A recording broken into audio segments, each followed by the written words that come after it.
Meus irmãos, a paz do Senhor Jesus, eu peço que você se inscreva no canal, curtam esse vídeo e que o compartilhe também. Quando nós vemos as escolhas que alguns personagens da Bíblia fizeram, podemos observar que isso a gente pode trazer para a nossa vida e acaba sendo algo bem parecido. Às vezes nós escolhemos pela aparência, às vezes nós escolhemos raciocinando, né, ou tendo uma perspectiva não somente humana. Nosso raciocínio, a nossa limitação humana nos faz tomar algumas decisões que parecem ser boas, a princípio parecem ser boas, mas que lá na frente podem trazer alguns transtornos ou pode nos levar ao abismo, literalmente. A palavra de Deus diz assim em Provérbios: há caminhos que ao homem parece ser bom, mas o fim é um fim de morte.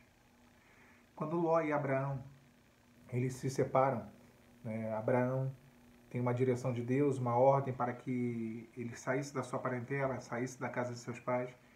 E o seu sobrinho Ló, que era o que ele tinha mais perto de um filho, porque Abraão naquele momento ainda não tinha sido pai, então o seu sobrinho era como se fosse um filho para ele. E Abraão decide ir para um lado e Ló decide ir para o outro lado. Quando Ló faz essa escolha de ir para as campinas de Sodoma e Gomorra, a palavra fala que ele, avistando as campinas, ele viu aquela grande planície linda, fértil, e com certeza a escolha que ele fez foi dentro daquilo que ele estava vendo. Só que, aparentemente, era a melhor opção.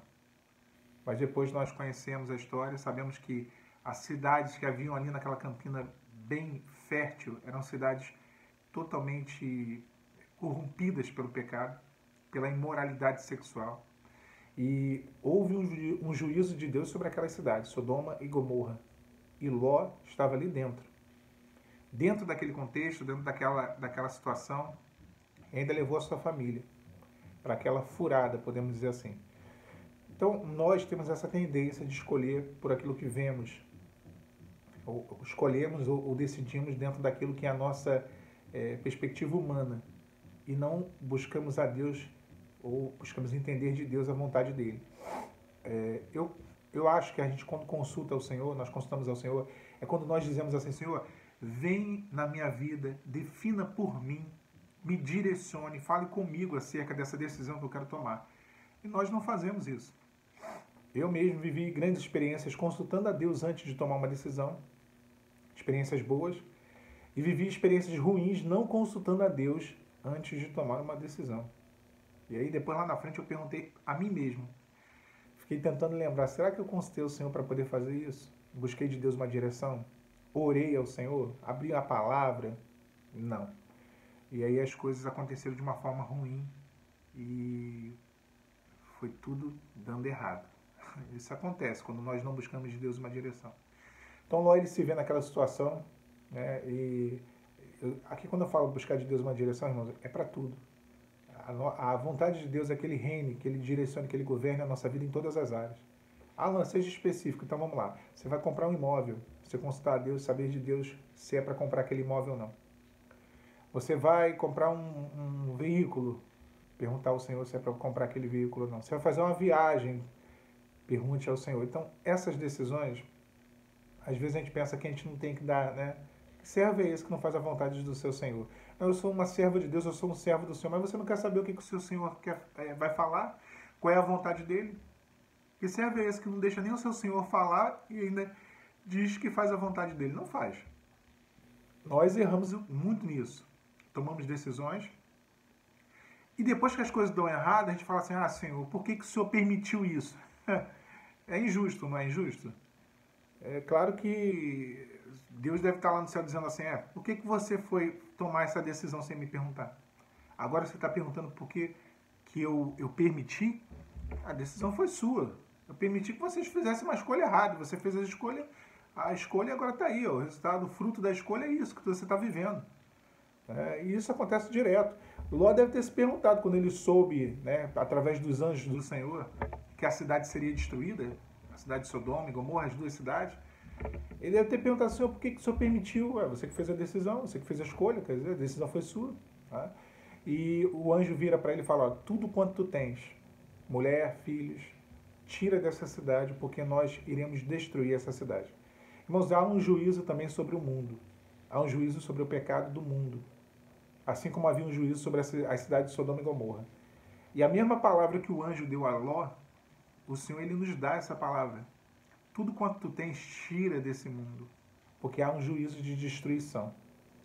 É claro que nós temos familiares, parentes, pessoas que amamos, né? Amigos, vizinhos, enfim, inúmeras pessoas que amamos, que às vezes ainda não conhecem o Senhor, que ainda não conhecem o Senhor. E estão debaixo do mesmo juízo que o mundo está. Então, há sobre nós a responsabilidade. A ordem do anjo foi clara para Ló. Tira, porque nós vamos destruir a cidade. Era a responsabilidade dele. A Bíblia ela utiliza algumas pessoas como agente de livramento e de salvação. A salvação sempre vem de Deus, mas ele utiliza, às vezes, como Raabe, né? Quando ela faz aquela meretriz lá de Jericó, quando ela faz aquele acordo, aquele voto com os espias, e eles falam, olha, os teus familiares devem ficar aqui quando nós invadirmos a cidade. Se alguém estiver fora, vai morrer. Então, a responsabilidade estava sobre aquilo que foi dito a Raabe, da mesma forma de Ló. A responsabilidade foi dada a Ló e a palavra do anjo foi tira dessa cidade. Às vezes nós gastamos muita energia, muito tempo, perdemos e não em prol do reino, não em prol da salvação, não em prol de anunciar, que é uma responsabilidade nossa. Falar do evangelho, falar da salvação em Cristo Jesus, para aquele que ainda não conhece, aquele que está afundado no pecado, e não conhece o Senhor. E aqui eu não estou falando do teu cônjuge, não, porque todo o pessoal pensa que é cônjuge. Falar dessa palavra de vida eterna é uma obrigação nossa. O anúncio do evangelho não é um dom. Olha, eu não tenho dom de pregar. Não é dom. Quem disse que é dom? É uma ordenança. Ide e pregai por toda a Judéia, Samaria, até os confins da terra. É uma ordenança. Ide. É o nosso querido ide. Meus irmãos, é uma obrigação nossa. Agora, falando da nossa vida pessoal, tinha sido feita uma escolha, né?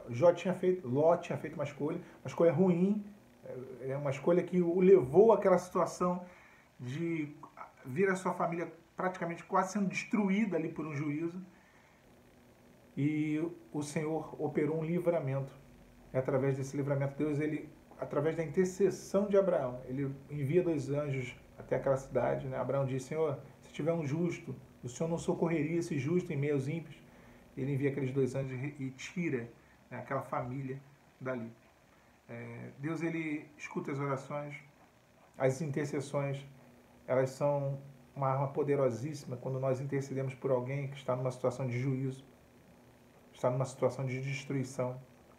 Você não deve pensar que a oração não produz efeito. Ela produz efeito sim no mundo espiritual. O Senhor envia os seus anjos para que haja o livramento e a salvação, para que haja a libertação. Ló foi retirado daquela cidade. Mas as escolhas dele, a escolha especial que ele fez de ir para aquela campina, foi péssima. Irmão, minha irmã, toma cuidado com o que você está escolhendo. Nós devemos tomar cuidado com aquilo que nós escolhemos, para depois a gente não querer culpar o Senhor. Eu já fiz escolhas horríveis na minha vida, eu tenho certeza que os irmãos também devem ter feito.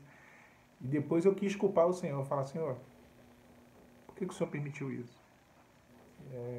Por que eu escolhi lá atrás? Acho que essa deveria ser a pergunta. Por que eu fiz essa escolha? Por que eu não busquei a Deus lá atrás? Procurar saber a vontade dele. Então, quando for tomar uma decisão, decida no Senhor. Para que lá na frente você não se veja, não se encontre numa situação de apuros, numa situação de destruição. Que Deus te abençoe nessa tarde. A paz do Senhor Jesus.